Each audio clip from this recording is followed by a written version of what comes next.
memasuki bab ke-73, Double L, Sang Detektif. Selamat mendengarkan. Uang papa sudah sangat banyak, sayang. Ujar Raiden yang tersenyum melihat tingkah putri kecilnya itu. Papa, tenang saja. Biar kami yang menjaga dan merawat mama di sini. Ujar Luka dengan penuh percaya diri. Iya sayang, papa percaya kok. Kalian berdua pasti bisa menjaga mama dengan baik. Kalau begitu papa pergi sekarang ya. Pamit Raiden sembari mencium pipi cabi Luka dan Lucia secara bergantian. Aku berangkat kerja dulu sih. Kemudian, Raiden beralih berpamitan pada istrinya yang tadi sempat terabaikan. Hati-hati di jalan, Ray. Lucia mengingatkan. Aku tahu. Raiden kemudian mencium kening Zia dengan penuh cinta dan memeluknya sebentar. Setelah itu Raiden pun berjalan keluar dengan sesekali melihat ke belakang, sambil tersenyum melihat kedua anak kembarnya melambaikan tangan ke arahnya. Begitu keluar dari kamarnya, Raiden langsung mengajak Will untuk bergegas ke markas besar klan mereka. Ada beberapa hal yang harus Raiden pastikan sendiri di sana. Tidak lama setelah kepergian Raiden, dua perawat yang bertugas untuk merawat Zia pun kembali datang untuk mengganti perban pada luka Zia. Luka dan Lucia pun menggunakan kesempatan itu untuk menyusup ke ruang kerja papanya. Selamat pagi Nyonya Muda, maaf kami mengganggu waktu Anda lagi. Kami ingin mengganti perban baru pada luka Anda. Dan sekalian kami ingin berpamit. Karena Dr. Ian memberi perintah pada kami untuk kembali bekerja di rumah sakit, Nyonya.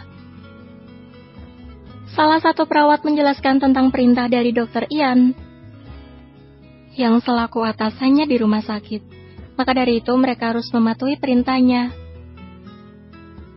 Benarkah? Tentu, tidak masalah. Aku juga sudah merasa lebih baik sekarang. Terima kasih karena sudah merawat saya dengan baik. Zia tampak senang mendengar kabar itu. Akhirnya dia bebas juga sekarang dari kecanggungan ini. Luka yang tidak terlalu parah, tapi dirawat seperti orang yang hampir mati kapan saja. Iya Nyonya, kami juga senang bisa merawat Nyonya seperti ini. Saut kedua perawat itu sembari membungkukkan badan sebagai rasa hormat mereka pada Zia. Kalian tidak perlu seperti itu. Kalian mulai saja ya mengganti perbannya. Karena merasa canggung mendapat perlakuan seperti itu, Zia pun segera mengalihkan kedua perawat itu pada lukanya. Sementara Luka dan Lucia terus dia memperhatikan percakapan antara mamanya dan kedua perawat itu. Si kembar diam bukan karena merasa takjub melihat mamanya yang dihormati oleh kedua perawat itu, melainkan mereka sedang memikirkan cara untuk bisa menyelinap ke ruang kerja papanya. Baik Nyonya. Bisakah Nyonya membuka pakaian Anda sedikit? Agar kami mudah untuk mengobati dan mengganti perbannya. Hinta perawat itu dengan ragu. Dia sedikit merasa takut menyinggung Nyonya Muda Safir itu. Sedangkan Zia merasa ragu untuk membuka pakaiannya, karena ada kedua anak kembarnya di sana. Zia bukannya malu tubuhnya dilihat oleh kedua anak kembarnya itu. Tapi, dia hanya tidak ingin melihat anak kembarnya sedih saat melihat luka di dadanya itu. Namun bagi si kembar ini adalah alasan yang bagus untuk mereka pergi dari kamar itu dan menyelinap diam-diam ke ruang kerja papanya. Mama, kami berdua pergi jalan-jalan di taman dulu ya. Kalau Mama sudah selesai diobati, kami akan segera kembali. Ujar Luka sambil tersenyum pada mamanya. Baiklah sayang, jaga adikmu dengan baik dan cepat kembali ya. Zia pun membalas senyuman anak kembarnya itu. Tentu saja, Zia langsung mengizinkan mereka pergi. Lagian, taman itu masih berada di kawasan kediaman keluarga Safir, yang artinya masih aman untuk anak kembarnya jalan-jalan sendiri. Oke, Mam. Saut Luka dan Lucia segera berlari keluar dari kamar. Nyonya, anak kembar Anda sungguh sangat menggemaskan. Tanpa ragu salah satu perawat itu memuji Luka dan Lucia. Terima kasih atas pujiannya, saut Zia dengan senyum manisnya. Kedua perawat itu lalu mulai melakukan tugasnya. Perawat yang satu perlahan membuka perban yang lama, sementara perawat yang kedua menyiapkan perban untuk mengganti perban yang lama. Sebelum itu, perawat membersihkan luka Zia lagi dan mengoleskan obat. baru setelah itu membalutnya dengan perban lagi. Di sisi lain, setelah keluar dari kamar, si kembar dikejutkan oleh para pengawal yang ditempatkan oleh papanya di depan pintu kamar. "Wow, ada apa ini, Kak?" seru Lucia yang kagum dengan barisan pengawal yang dilihatnya itu. Sudah, biarkan saja. Ruang kerja papa juga cukup jauh dari sini. Mereka tidak akan sadar kalau kita menyelinap masuk ke sana. Bisik Luka pada adiknya agar para pengawal itu tidak bisa mendengar apa yang dia katakan. Oke, Lucy ikut Kak Luka saja. Saut Lucia pada kakaknya.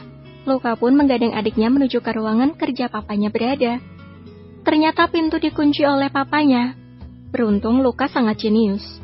Tadi malam, saat papanya pergi ke ruang rahasia, Luka diam-diam mencuri kunci cadangan yang ada di dalam laci meja kerja papanya. Saat papanya mengambil flash disk, dia tidak sengaja melihat kunci itu. Pintu pun terbuka. Luka langsung mengajak Lucia untuk masuk ke dalam ruangan itu. Lucia yang baru pertama kali masuk ke dalam ruang kerja pribadi milik papanya, merasa sangat takjub dengan ruangan itu. "Lucy," panggilan Luka menyadarkan Lucia dari rasa kagumnya itu. "Ada apa, Kak?" tanya Lucia yang segera menghampiri kakaknya. "Di balik rak ini adalah ruangan rahasia milik papa. Semalam aku melihatnya sendiri papa masuk ke dalam," ujar Luka yang memberitahu Lucia mengenai ruang rahasia papanya. "Benarkah? Bagaimana caranya kita masuk ke dalam, Kak?" tanya Lucia yang semakin penasaran dengan ruang rahasia itu. "Itulah masalahnya. Kakak terbangun saat itu, jadi kakak tidak melihat bagaimana cara papa membuka ruangan ini." Luka terlihat sedikit kecewa dengan dirinya sendiri. Kalau di film kesukaan Lucy, biasanya kalau ada ruangan rahasia, pasti ada tombol tersembunyi di tembok atau di antara rak buku, Kak. Mungkin ruangan rahasia papa juga seperti itu. Coba kita cari saja dulu, Kak, ujar Lucia yang teringat dengan beberapa adegan yang ada di film action yang pernah dilihatnya. "Baiklah, ayo kita cari," saut Luka. Mereka mulai mencari tombol rahasia ataupun kunci akses untuk memasuki ruang rahasia itu. Tanpa sengaja Luka menyenggol sebuah lukisan yang terpasang di dinding, hingga membuat pintu rahasia itu perlahan mulai terbuka. "Lucy, kakak berhasil membukanya!" seru Luka pada adiknya yang masih sibuk mencari. "Benarkah?" saut Lucia yang berlari menghampiri kakaknya. "Perkataanmu benar, Lucy. Ternyata lukisan ini yang menjadi akses masuknya. Ayo, kita masuk sekarang," ujar Luka yang langsung menarik adiknya masuk ke dalam ruang rahasia itu. Wow. Itulah kata yang tepat untuk menggambarkan isi ruangan itu. Ternyata begitu pintu ruangan itu terbuka dan seseorang masuk ke dalamnya, tiba-tiba saja lantai yang mereka injak perlahan mulai turun ke bawah seperti lift.